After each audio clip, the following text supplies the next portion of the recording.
கேட்டவர்களுக்கெல்லாம் அதிர்ச்சி. நாம் கேள்விப்பட்டது பொய்யாக இருக்கக்கூடாதா என்ற நப்பாசை அனைவரையும் பிடித்து தொங்கியது. கேள்விப்பட்டதை ஏற்க முடியாமலும் அதை அப்படியே விட்டுவிட்டு கடந்து போக முடியாமலும் தவியாய் தவித்துக் கொண்டிருந்தனர் அம்மாநில மக்கள். ஆனால் அவர்கள் என்ன நினைத்தார்களோ அதற்கு நேர் எதிராகவே அனைத்தும் நடந்து முடிந்தது. அது கன்னட திரையுலகினரால் பவர் ஸ்டார் என்று கொண்டாடப்பட்ட புனித் ராஜ்குமாரின் மரணம்.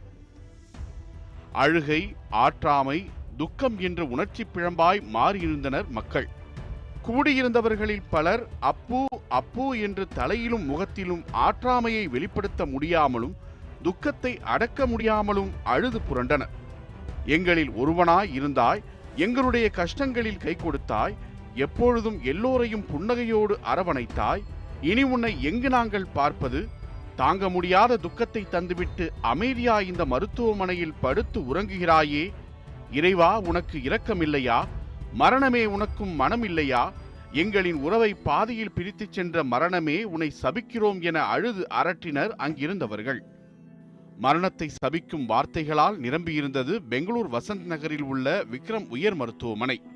பிரார்த்தனை செய்து கொண்டிருந்த மக்களின் வார்த்தைகள் எந்த சலனமும் இல்லாமல் மீளா உறக்கத்தில் ஆழ்ந்திருந்த புனித் ராஜ்குமாருக்கு கேட்காமலேயே திரும்பின. புனித் ராஜ்குமாரை 46 வயதிலேயே மரணம் தழுவும் என்று யாரும் நினைத்திருக்க மாட்டார்கள். ஆனால் அது நிகழ்ந்துவிட்டது. அவரை இழந்து தவிக்கின்றனர் குடும்பத்தினர். ஆனால் அதற்கு முந்தைய நாள் இரவுதான் நண்பரின் பிறந்தநாள் நிகழ்ச்சி ஒன்றில் பங்கேற்றுவிட்டு வீடு திரும்பியிருந்தார் புனித். எப்பொழுதும் காலை வேளையில் கடுமையான உடற்பயிற்சிகளை மேற்கொள்வது புனித்துக்கு வழக்கமான ஒன்றுதான். ஆனால் அன்றைய நாள் அப்படி மாறிப்போகும் என்று யாரும் நினைத்திருக்கவில்லை. வீட்டின் அருகே இருந்த உடற்பயிற்சி கூடத்துக்கு சென்ற புனித் வழக்கம் போல பயிற்சிகளை ஆரம்பித்திருந்தார்.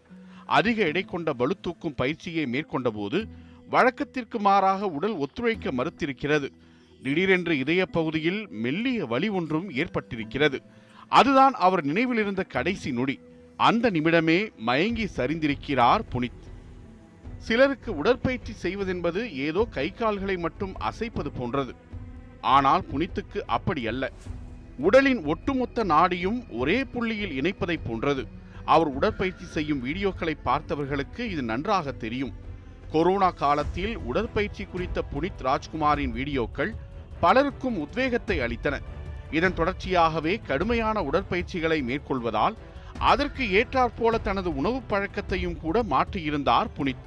ஆனால் அன்று காலையில் அவர் உடற்பயிற்சி மேற்கொண்ட போது அது அவருக்கு வழக்கமான ஒரு நாளாக அமையவில்லை.